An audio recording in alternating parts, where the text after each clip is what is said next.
Curious, slightly amazed. This is the Carolyn's Estate in California. It is a 98-room Beaux Arts chateau surrounded by acres of manicured gardens. And on paper, a billionaire donated this entire property to charity. By giving the estate to a foundation he created, the owner secured an appraised valuation of $130 million, resulting in a $38 million tax break. But if you actually want to visit this so-called charity, you are mostly locked out. To get inside, the public has to win a lottery for a strict 2-hour tour, offered just once a week. The government offers these tax breaks under a basic social contract. A charitable donation is supposed to fund a public good, like a community park or a local food bank, that the government would otherwise have to pay for. Instead, American taxpayers lose over $73 billion annually subsidizing these deductions. For every dollar a billionaire donates, everyday taxpayers chip in up to 74 cents in lost public revenue. We are subsidizing the private hoarding of ultra-wealthy assets under the guise of philanthropy. When you give $100 to a local food bank, that money is immediately put to work feeding your community. But when a billionaire donates $100 million, it rarely goes straight to the front lines. 41 cents of every individually donated dollar no longer flows to working charities. Instead, it drops into donor-controlled intermediaries, like a trust or a fund. The donor claims an immediate tax deduction, but retains effective control over how those funds are used. The modern philanthropic system is diverting capital away from social needs, funneling it into wealth preservation vehicles. The primary tool the ultra-wealthy use to donate an asset while keeping it for themselves is the private foundation. A private foundation is a tax-exempt legal entity set up for charitable purposes, but funded and controlled by a single family. Real estate magnate Matthew Strauss, for example, secured a massive tax write-off by turning his $6 million guest house into a private art museum, a facility he admits to showing to almost no one. In another case, the foundation of tech CEO Ken Xi purchased a multi-million-dollar home in California, which was then occupied by his girlfriend.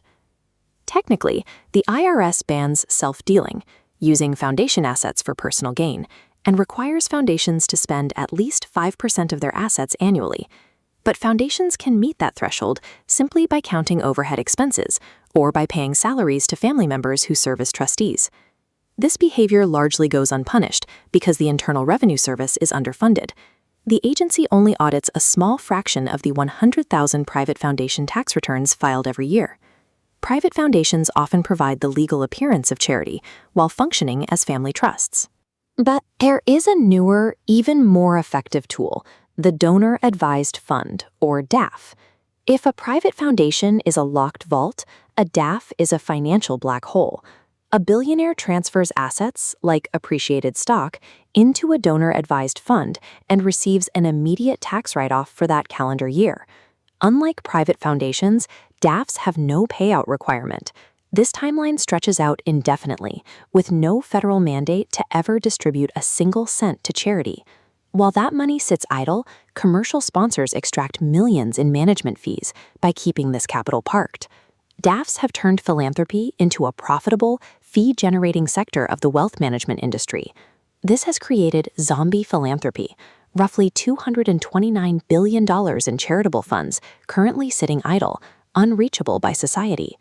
This reality stands in contrast to the Giving Pledge, where billionaires publicly promise to give away half their wealth. Mark Zuckerberg and Priscilla Chan are prominent giving pledgers, yet their wealth has increased by over 1,300% since making that promise.